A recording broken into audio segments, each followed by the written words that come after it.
des masques.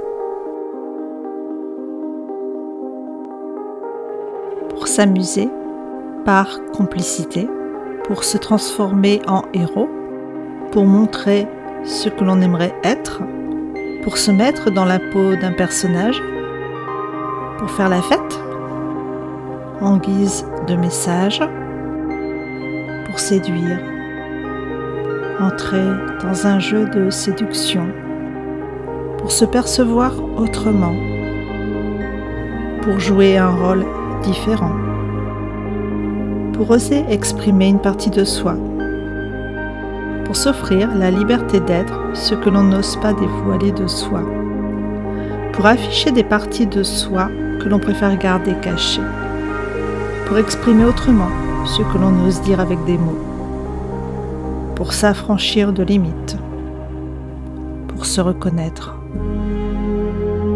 pour faire partie d'un groupe, pour ne pas se dévoiler, pour prendre soin de soi, pour s'isoler du reste du monde, pour se protéger de ses actes, pour se protéger des autres.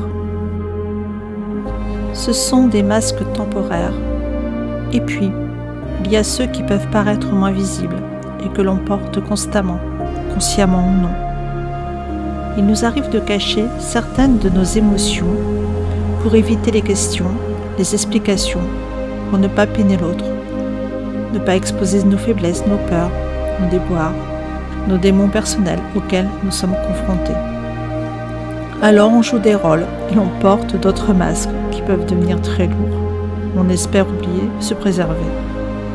Ainsi, on peut afficher un beau sourire alors que l'on se sent en lambeaux au fond de soi.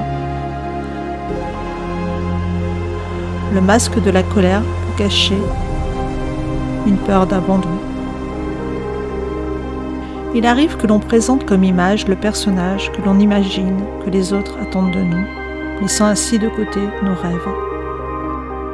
Il peut parfois être effrayant que ces masques-là présentent des failles et que transparaissent à travers des regards, des gestes, des réactions, des mots, des ressentis, ce que l'on n'ose pas montrer de nous, notre vérité. Et si, en apprenant à observer ces masques-là, à s'autoriser à respirer librement sans crainte, à comprendre la raison de leur présence en toute indulgence, à entendre leur message, peut-être que cela nous permettrait de les dépasser et d'oser juste être tels que nous sommes, des humains avec des rêves à partager. En apprenant à vivre sans masque, on ne craint plus que l'on nous démasque.